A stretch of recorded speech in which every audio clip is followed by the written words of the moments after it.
राम राम शेतकरी मित्रांनो, पुन्हा एकदा घेऊन आलो तुमच्यासाठी जबरदस्त व्हिडिओ। तर काजे बंधू फार्म्स मध्ये मी सर्वांचं स्वागत करतो। मित्रांनो, इथे तुम्ही बघू शकता सध्याच्या परिस्थितीमध्ये आपण हळदीच्या प्लॉट मध्ये उभा आहे आणि इथे तुम्ही बघू शकता माझ्या मागे इथे जबरदस्त हळदीचे जे आहे ते इथे नियोजन झालेलं आहे। मित्रांनो, या मागे कारण जे आहे ते तुम्हाला समजायचं आहे। आपण काय खताचा डोस दिला आहे, काय याला फवारणी व्यवस्थापन ठेवलं आहे, हे बस या व्हिडिओच्या माध्यमातून तुम्हाला सांगायचं आहे। कारण की आजच्या तारखेला 100 दिवस आपल्या हळद या पिकाला कंप्लीट झालेला आहे। मित्रांनो, 100 हे दिवस कंप्लीट झाले, फक्त आपल्याला 20 दिवस आहे। त्या 20 दिवसामध्ये आपल्याला अजून याला जर फुटवे येत असेल तर आपल्याला फुटवे व्यवस्थापन करायचं आहे। मित्रांनो, तर त्यासाठी हा व्हिडिओ आपण बनवतोय। तो व्हिडिओ जो आहे तो मित्रांनो शेवटपर्यंत मित्रांनो, जर आताच्या कंडिशनला आपल्याला प्लॉटला 100 दिवस झालेला आहे, तर 100 दिवसामागे आपण काय व्यवस्थापन केलेलं आहे। आपण पहिलेचे जे 120 दिवस असतात त्यामध्ये आपल्याला फुटवे काढायचे असतात आपल्याला हळदीचे, आणि जबरदस्त इथे फुटवे निघाल्या म्हणूनच तुम्हाला इतकी जी हळद आहे इथे दाट दिसत आहे। हळद दाट जेव्हा दिसते तेव्हा समजून जातं की आपल्या पिकामध्ये आपली फरदळाची वाढ खूप छान झालेली आहे आणि आपले पानं जे आहे ते पण खूप सुदृढ दिसतात। मग आपल्याला समजून जातं की आपला जो प्लॉट आहे त्याला फरदळ खूप चांगल्या प्रमाणात आलेली आहे। मित्रांनो, तर आता इथे आपण काय काय वापरलेलं आहे, आपण वापरलं आहे पहिलेपासून ICLचं 1261 आपण इथे 19 वापरलेलं नाही आहे मित्रांनो, कारण की त्या काळामध्ये पाणी खूप चालू होतं, तर त्यामुळे आपण 19 दिलं नाहीये। पण आपण नंतर 1261 एकरी याला आपण 25 किलो दिलेला आहे। एकरी 25 किलो इथे आपण डोस दिलेला आहे आणि त्या कंडिशन नुसार आताची तुम्ही कंडिशन बघू शकता। जे आपण खताचा डोस दिला त्याची कंडिशन तुम्ही आता हे बघू शकता की किती जबरदस्त इथे याची हाईट वाढलेली आहे, याची फुटवे वाढलेले आहे। मित्रांनो, तर बघू शकता इथे जे आहे इथे जे हाईट आहे सध्याच्या परिस्थितीमध्ये साधारण 5 फुटापर्यंत 5 ते 6 फुटापर्यंत आलेला आहे मित्रांनो। आणि हाईट महत्वाची नाही, याचे फुटवे महत्वाचे आहे।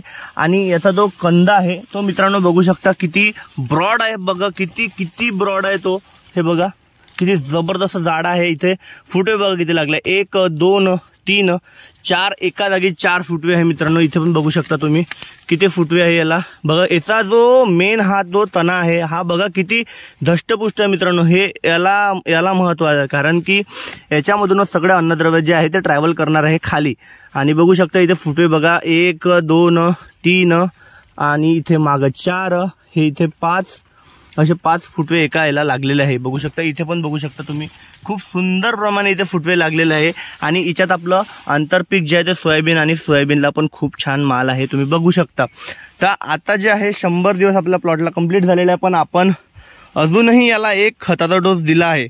ज्यांच्या कोणाच्या प्लॉटमध्ये जर फुटवे येत नसेल तर त्यांनी सरळ इथे 24-24-08 हे खताचा वापर करायचा आहे। त्यासोबत आपण 1 बॅग युरिया देऊ शकता आणि त्यासोबत आपल्याला द्यायचा आहे MOP म्युरेट ऑफ पोटॅश आपल्याला इथे द्यायचा, कारण की इथून जे आहे ते पोटॅश आपल्याला गरजेचं आहे मित्रांनो। तर आपण इथे दिलं आहे म्युरेट ऑफ पोटॅश 50 किलो, एकरी 10 किलो आपण म्युरेट ऑफ पोटॅश दिला आहे। त्यासोबत एकरी 20 किलो 24-24-08 दिलेला आहे आणि त्यासोबत 10 किलो इथे युरिया दिला आहे मित्रांनो। त्याच अनुषंगाने इथे बघू शकता मित्रांनो या प्लॉटची जे ग्रीनरी आहे ती बघू शकता तुम्ही किती जोरदार आहे मित्रांनो। आणि याची जी आहे याचे जे नरसाडे आहे मित्रांनो, जे नवीन निघणारे पालवे जे आहे ते बघा किती सुंदर प्रमाणे निघत आहे। जर कोणाच्या प्लॉटमध्ये जर हे जे नरसाडे असेल ते हे असे वाकडे तिकडे जर निघत असेल तर तिथे समजून जायचं आहे की आपल्या प्लॉटमध्ये कॅल्शियमची डिफिशियन्सी आहे।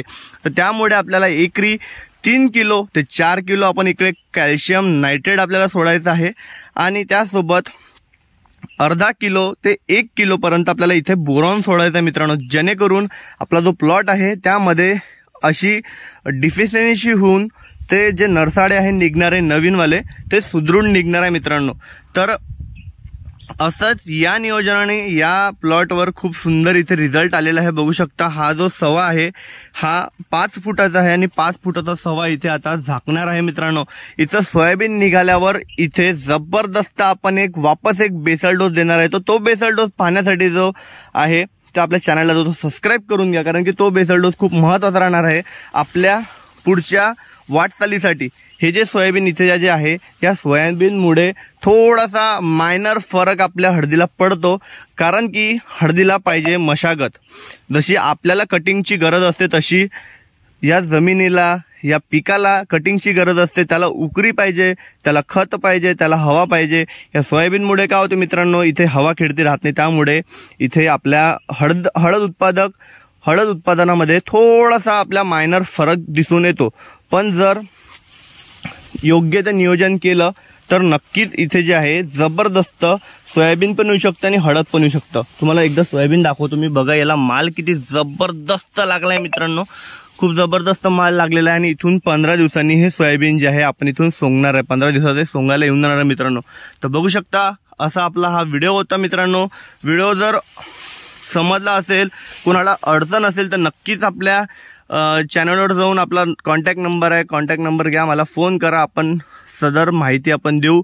आणि मित्रांनो जर कोणी कृषी केंद्रावाला तुम्हाला सांगत असेल की हळदीवर टॉनिक मारा किंवा अमकं मारा किंवा ढमकं मारा, त्याला म्हणत असेल, तुम्ही विचारा. तुम्ही फुकट जर देत असाल तर नक्कीच तुम्ही टॉनिक वगैरे घेऊन या, पण जो पैशाने जर देत असेल तर नक्कीच इथे टॉनिकचा वापर करायचा नाहीये. पर ऑक्टोबर महिन्यामध्ये इथे जेव्हा आपल्या हळदीचा वास यायला लागतो, जेव्हा आपण आता इथे हळद आहे आणि मी तिकडे जर उभा आहे आणि तिथे मला हळदीचा वास येतात, तेव्हा समजून जायचं की आपल्या हळद जी आहे ते परिपक्व झाली. आणि त्याच जसा वास आपल्याला येतो तसाच वास ही कंदमाशीला जाते मित्रांनो. कंदमाशी जर आपल्या प्लॉटवर दिसत असेल, एक छोटासा भुंगळा राहते, मी तुम्हाला दाखवतो व्हिडिओमध्ये, फोटोमध्ये.